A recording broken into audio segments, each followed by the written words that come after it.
Magandang araw sa inyong lahat. Welcome sa ating panibagong klase sa kontemporaryong issue. Ang ating paksa ngayong linggong ito ay tungkol sa community-based disaster and risk management approach. Tatalakayin natin ang kahalagahan ng community-based disaster and risk management approach, ang pagkakaiba ng top-down at bottom-up approaches at ang mga katangian nito. Tara na at simulan na natin ang ating talakayan.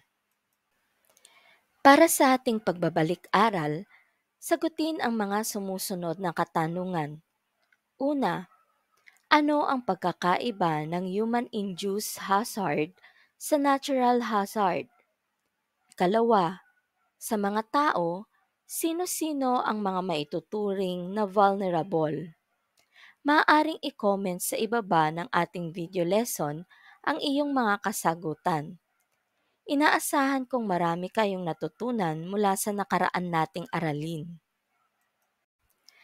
Napag-aralan ninyo sa ating nakaraang aralin na may kinalaman ang lokasyon ng ating bansa sa mga nararanasan nitong mga kalamidad at iba't ibang suliraning pangkapaligiran.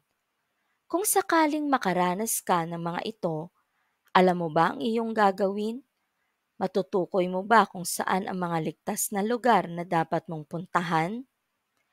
Ang mga sagot sa mga katanungang ito ay dapat mong malaman upang maging ligtas ka sa panahon ng kalamidad. Sa pagsisimula ng ating aralin, alamin natin kung ano nga ba ang community-based disaster and risk management. Ayon kina Abarges at Zubair, ang community-based disaster risk management ay isang pamamaraan kung saan ang mga pamayanang may banta ng hazard at kalamidad ay aktibong nakikilahok sa pagtukoy, pagsuri, pagtugon, pagsubaybay at pagtataya ng mga risk na maaari nilang maranasan. Isinasagawa ito upang maging handa ang komunidad at maiwasan ang malawakang pinsala sa buhay at ari-arian. Nangangahulugan ito na ang mga mamamayan ay bahagi ng pagpaplano, pagbuo ng mga desisyon at implementasyon ng mga gawain na may kaugnayan sa disaster risk management. Sa community-based disaster risk management approach, napakahalaga ng partisipasyon ng mga mamamayan na siyang may pinakamataas na posibilidad na makaranas ng mga epekto ng hazard at kalamidad. Subalit, higit itong magiging matagumpay kung aktibo ring makikilahok ang mga mamamayan na hindi nakakaranas ng epekto ng mga hazard at kalamidad. Ayon naman kina Shah at Kenji, ang community-based disaster and risk management approach ay isang proseso ng paghahanda laban sa hazard at kalamidad na nakasentro sa kapakanan ng tao.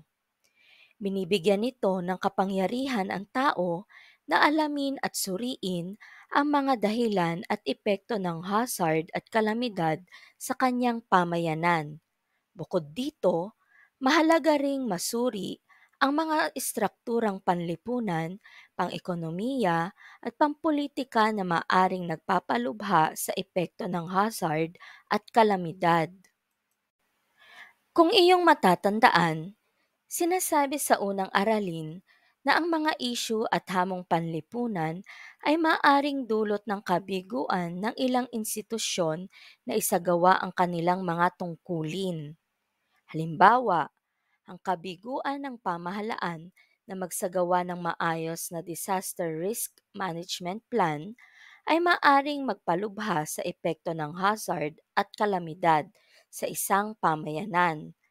Maaari ding dahilan ng kabiguan ng implementasyon ng disaster risk management plan ang kawalan ng interes ng mga mamamayan na makilahok sa pagpaplanong ito.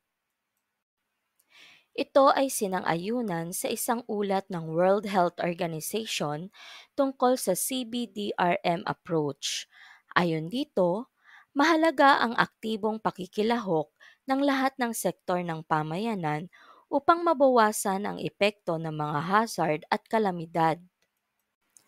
Ikalawa ay upang maligtas ang mga maraming buhay at ari-arian kung ang pamayanan ay may maayos na plano kung paano tutugunan ang kalamidad sa halip na maghintay ng tulong mula sa pambansang pamahalaan. At ang iba't ibang suliranin na dulot ng hazard at kalamidad ay mas mabibigyan ng karampatang solusyon kung ang lahat ng sektor ng pamayanan ay may organisadong plano kung ano ang gagawin kapag nakararanas ng kalamidad. Pinakamahalagang layunin ng Philippine National Disaster Risk Reduction and Management Framework o PDRRMF ay ang pagbuo ng disaster resilient na mga pamayanan. Ibig sabihin, ang lahat ng mga pagpaplano, pagtataya at paghahandang nakapaloob sa disaster management plan ay patungo sa pagbuo ng isang pamayanang handa at matatag sa pagharap sa mga hamong pangkapaligiran.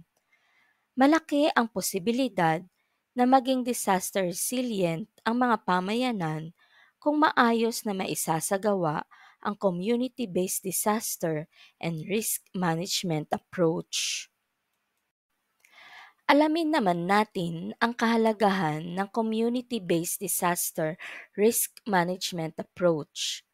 Ang CBDRM approach ay nakaayon sa konsepto ng bottom-up approach kung saan ay nagsisimula sa mga mamamayan at iba pang sektor ng lipunan ang mga hakbang sa pagtukoy, pag-aanalisa at paglutas sa mga suliranin at hamong pangkapaligiran na nararanasan sa kanilang pamayanan. Ang ibig sabihin nito, nagsisimula sa komunidad ang pagpaplano hanggang sa pagtugon ng suliranin at hamong pangkapaligiran sapagkat ang mga mamamayan na nakatira dito ang siyang nakakaalam ng tunay na sitwasyon at pangangailangan ng kanilang komunidad. Suriin natin ang pagkakaiba ng top-down approach at bottom-up approach. Ang top-down approach sa disaster management plan ay tumutukoy sa sitwasyon kung saan lahat ng gawain mula sa pagpaplano na dapat gawin hanggang sa pagtugon sa panahon ng kalamidad ay inaasa sa mga nakatataas na tanggapan o ahensya ng pamahalaan. Halimbawa, kung ang isang barangay ay nakaranas ng kalamidad, ito ay aasa lamang sa tugon ng pambayan o panglungsod na pamahalaan. Kung ang buong bayan o lungsod naman ang nakaranas ng kalamidad, ang sistema ng pagtugon ay nakabatay sa prosesong ipatutupad ng lokal na pamahalaan. Sa makatuwid, mabagal na makararating ang tugon o tulong sa komunidad na nangangailangan. Samantalang sa bottom-up approach ay binibigyang pansin dito ang maliliit na detalye na may kaugnayan sa mga hazard, kalamidad at pangangailangan ng pamayanan. Ang mga hakbang at pagbuo ng mga plano ay nakabase sa karanasan at pananaw ng mga mamamayang nakatira sa isang disaster-prone area. Para sa iyo, alin sa dalawang approaches ang pinakamabisang gamitin kapag tayo ay nakararanas ng kalamidad? Bakit ito ang iyong napili? Maaari mong i-comment ang iyong sagot sa ibaba ng ating video lesson. Alamin naman natin ang katangian ng bottom-up approach. Sa bottom-up approach, ang mga mamamayan ay may kakayahang simulan at panatilihin ang kaunlaran ng kanilang komunidad. Bagamat mahalaga ang tungkulin ng lokal na pamahalaan, pribadong sektor at mga NGOs, nananatiling pangunahing kailangan para sa grassroots development ang pamumuno ng lokal na pamayanan. May malawak na partisipasyon ang mga mamamayan sa komprehensibong pagpaplano at mga gawain sa pagbuo ng desisyon para sa matagumpay na bottom-up strategy. Ang responsableng paggamit ng mga tulong pinansyal ay kailangan. Mahalagang salik sa pagpapatuloy ng matagumpay na bottom-up approach ay ang pagkilala sa mga pamayanan na may maayos na pagpapatupad nito. Ang responsibilidad sa pagbabago ay nasa kamay ng mga mamamayang naninirahan sa pamayanan. Ang iba't ibang grupo sa isang pamayanan ay maaaring may magkakaibang pananaw sa mga banta at vulnerabilities na nararanasan sa kanilang lugar. Muli ay uulitin ko. Napakahalaga ng partisipasyon ng bawat mamamayan sa komunidad upang maging matagumpay ang pagpaplano at pagtugon sa suliraning pangkapaligiran. Naniniwala ka rin ba dito? Pangatwiranan.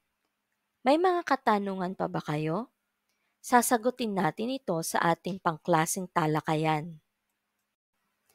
At para sa inyong gawain, punan ng tamang sagot ang KKK chart. Isulat ang inyong sagot sa inyong activity notebook. Naway marami kayong natutunan ngayong araw. Inaanyayahan ko kayong mag-like at subscribe para sa tuloy-tuloy nating talakayan. Hanggang sa susunod na aralin, mga mahal kong mag-aaral, magandang buhay!